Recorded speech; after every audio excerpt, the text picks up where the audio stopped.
Olá pessoal, professor Alex Sinaldo, vamos prosseguir no nosso curso de ondas, agora a parte de ondas estacionárias em cordas vibrantes e ressonância. Vamos resolver inicialmente as atividades propostas de 1 a 5 e no próximo vídeo de 6 a 10. Então, vamos lá. Ao sintonizar uma estação de rádio AM, o ouvinte está selecionando apenas uma dentre as inúmeras ondas que chegam à antena receptora do aparelho. Essa seleção acontece em razão da ressonância do circuito receptor com a onda que se propaga. O fenômeno físico abordado no texto é dependente de qual característica da onda?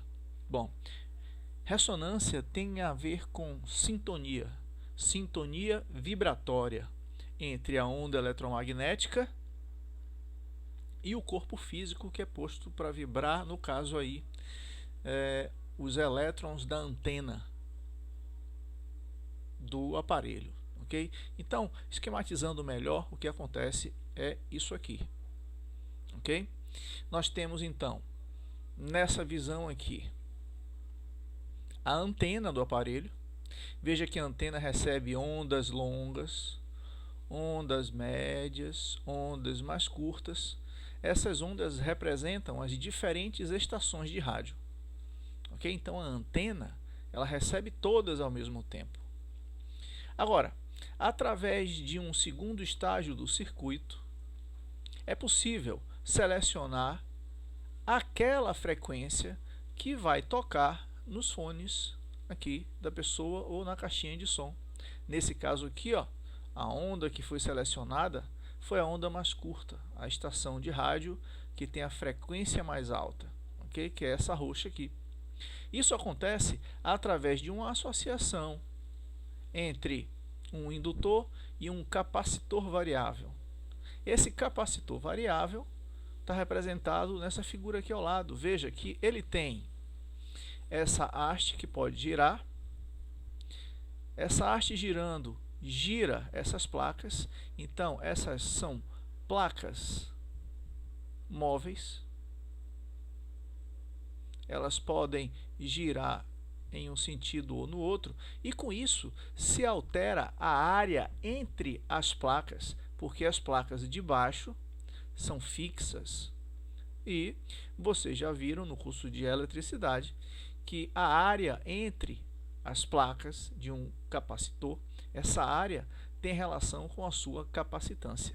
Então, como você tem placas fixas e logo acima placas que podem girar de acordo com a ação desse eixo, então você tem aqui uma quantidade infinita de capacitâncias. E essas capacitâncias, associada com esse indutor, vai selecionar justamente a frequência que vai colocar aqui os fones de ouvido para funcionar. Tudo bem? Então, letra C, frequência. Segundo, em um violão afinado, quando se toca a corda Lá com seu comprimento efetivo harmônico fundamental, o som produzido tem frequência igual a 440 Hz. Se a mesma corda do violão é comprimida na metade do seu comprimento, a frequência do novo harmônico será o quê? Do novo harmônico. Então, na verdade, o que essa questão está mandando a gente fazer é isso aqui, ó. Nós temos uma corda inicialmente, está aqui. A primeira situação, a corda tem um tamanho L.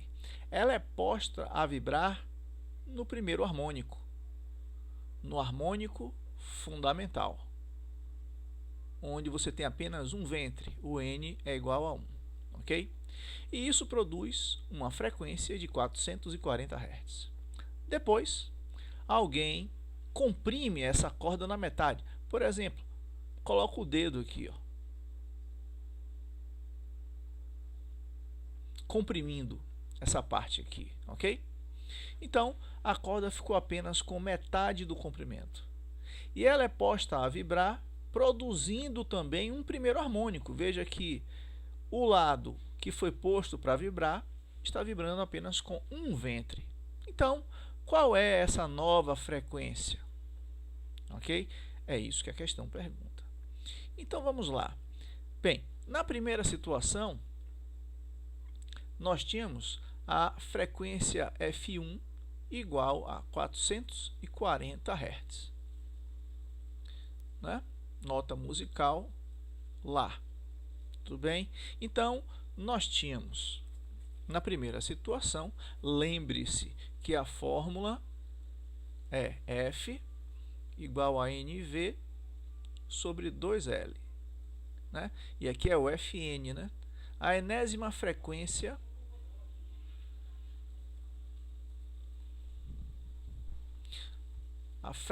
que produz o enésimo harmônico.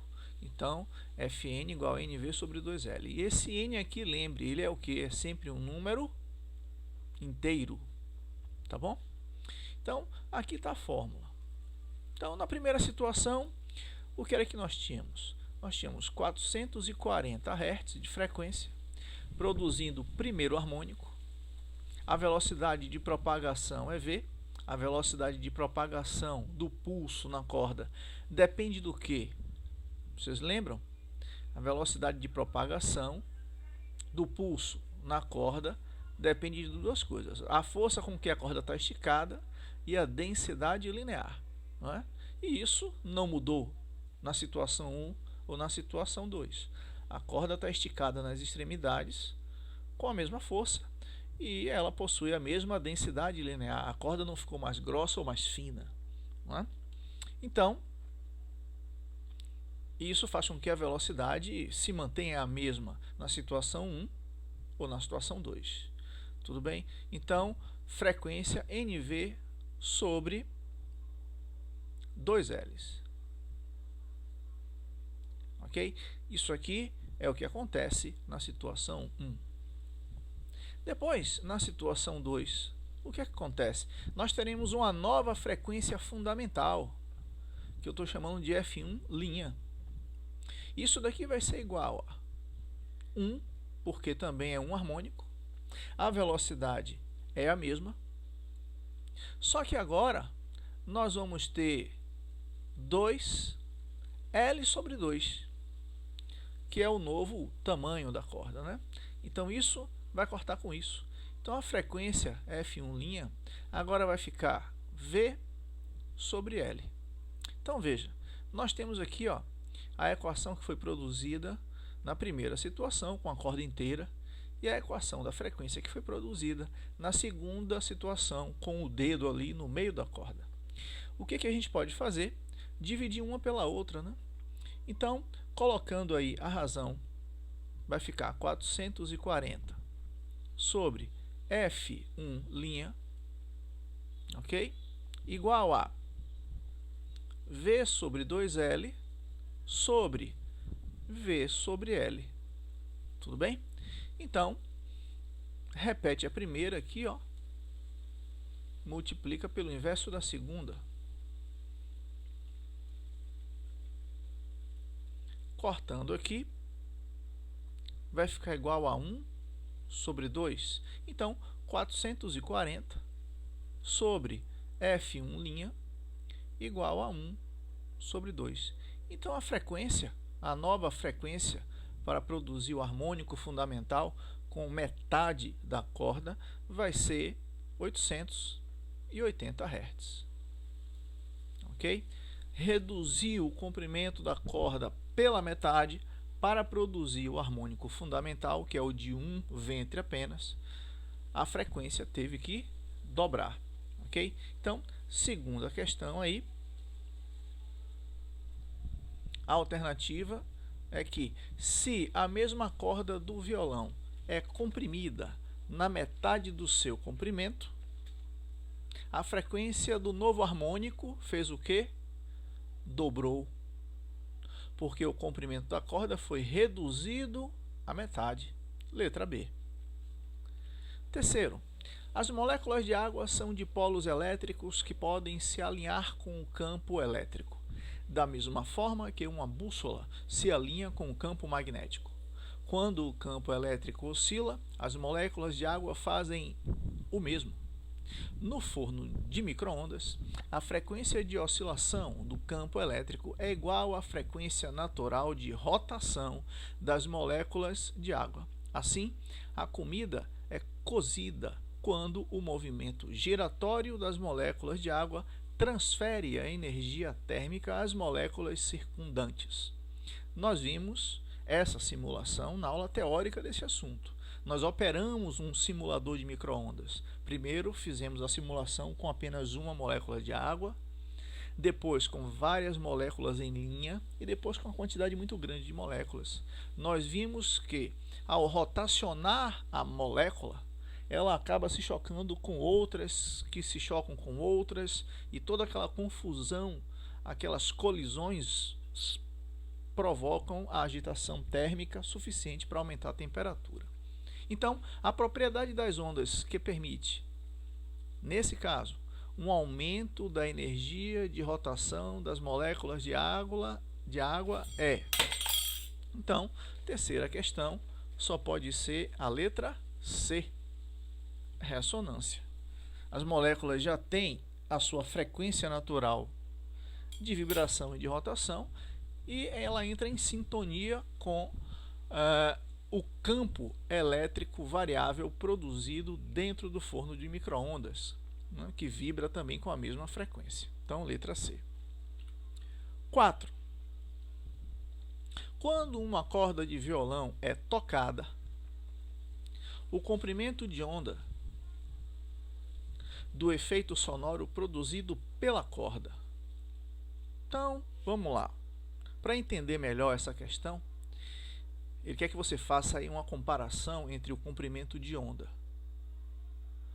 na corda e o comprimento de onda no ar.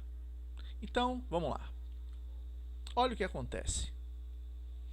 Nós temos que em ambas as situações, né, V igual a lambda vezes F. Tudo bem? Então, nós vamos ter o seguinte, ó, a onda que se propaga no ar e vamos ter a onda que se propaga na corda. O que é que acontece? V é igual a lambda F. Então, no ar, você vai ter um comprimento de onda no ar que vai depender da velocidade do som no ar sobre a frequência. Enquanto que na corda, o que vai acontecer? V é igual a lambda F, certo? Só que a velocidade de um pulso numa corda depende do quê? Fórmula de Taylor, da raiz quadrada da força de tração sobre a densidade linear da corda. Densidade linear da corda é a massa da corda dividida pelo seu comprimento. Ok? Tudo isso daqui é a velocidade. Então, velocidade vai ser igual a lambda F. Ok? Então, você pode dizer que o comprimento de onda na corda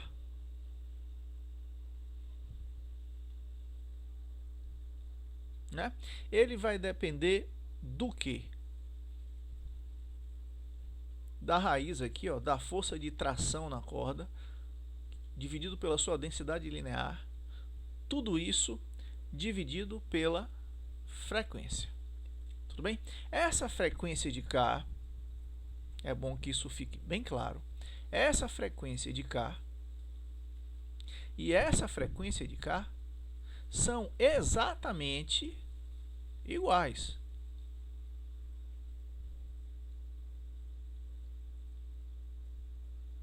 Por quê? Porque o ar vai ser vibrado pela corda vibrante. A frequência que vai vibrar a corda vai vibrar as moléculas do ar ao seu redor. Então, as frequências são iguais. Só que veja, o comprimento de onda no ar vai depender da velocidade do som no ar, enquanto que o comprimento de onda na corda vai depender da força com que a corda está esticada e da sua densidade linear, que é a concentração de massa no seu comprimento. Então veja só o que acontece aqui nesse exemplo desse desenho.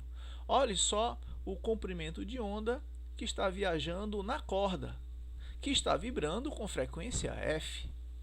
E olha só o que foi produzido no ar. Uma onda que está viajando aqui, ó, na velocidade do som, que na maioria das vezes a gente coloca 340 metros por segundo, ok? Viajando com a mesma frequência da corda, mas que tem um comprimento de onda diferente. Olha o comprimento de onda aqui no ar. Nesse caso eu coloquei um comprimento de onda no ar maior do que o da corda, mas poderia ser menor. Eles poderiam ser até iguais, não é? De repente, se esse valor daqui de cima matematicamente foi igual ao daqui, mas podem ser até iguais esses dois comprimentos de onda, o da corda e o do ar, mas não são necessariamente iguais, né? Normalmente são diferentes, ok? Então, quarta questão, letra D.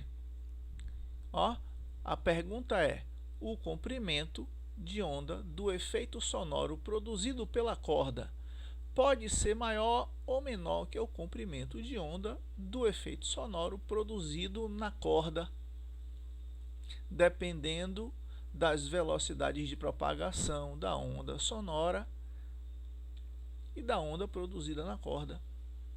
Tudo bem? O comprimento de onda do efeito sonoro é o comprimento de onda do som, né? O que é que acontece? Ele pode ser maior ou menor do que o comprimento de onda do efeito sonoro produzido na corda, ok? Então aqui, ó, é o comprimento de onda na corda. Então esses comprimentos podem ser iguais ou podem ser diferentes. Pode ser maior ou menor, né? Podem ser até iguais, mas a alternativa aí é a letra D. Quinta questão. Um experimento para comprovar a natureza ondulatória da radiação de micro-ondas foi realizado da seguinte forma. Anotou-se a frequência de operação de um forno de micro-ondas e, em seguida, retirou-se sua plataforma giratória. No seu lugar, colocou-se uma travessa refratária com uma camada grossa de manteiga. Depois disso, o forno foi ligado por alguns segundos. Ao se retirar a travessa refratária do forno, observou-se que havia 3 pontos de manteiga derretida alinhados sobre toda a travessa. Parte da onda estacionária gerada no interior do forno é ilustrada na figura a seguir. De acordo com a figura, que posições correspondem a 2 pontos consecutivos da manteiga derretida? Então, veja o que é que está acontecendo aqui, ó. Vamos supor que aqui é a parede do micro-ondas, parede do lado esquerdo, aqui a parede do lado direito, não é? Então, vamos supor que continua aqui, ó, continua, vem aqui, e essa vem até aqui, vixe, fazer de novo, a parede aqui do micro-ondas, pronto, tá? Então,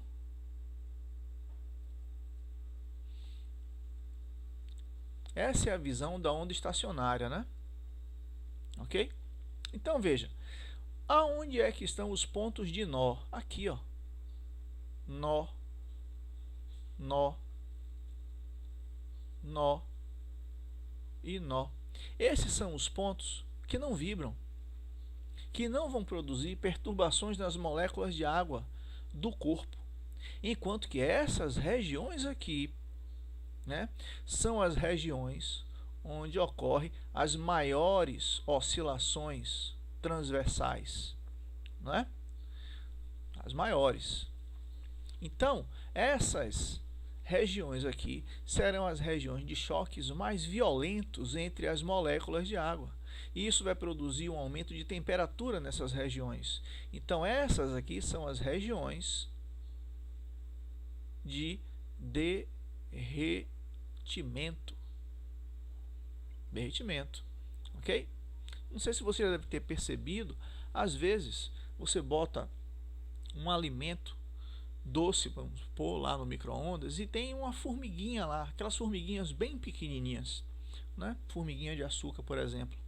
Você liga o micro-ondas, aquece o alimento e depois, quando você abre o micro-ondas, a formiguinha não morreu. Por quê? Porque ela é tão pequenininha que ela consegue ficar em cima exatamente de um ponto do nó.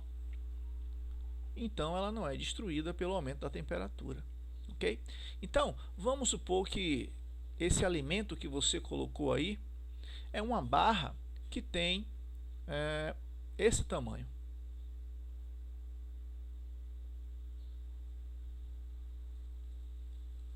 Certamente, a região 1,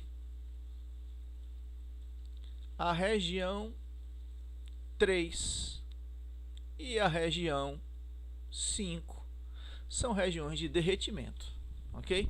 Mas aqui as opções que nós temos são apenas 1 e 3. Então, letra A, tudo bem? Nessas regiões, as moléculas de água presentes no alimento, elas se chocaram com muito mais violência, porque entraram em ressonância com o campo eletromagnético vibrante aprisionado na caixa metálica do aparelho de micro-ondas. Tudo bem? Então, paramos por aqui. Próximo encontro da questão 6 até a questão 10.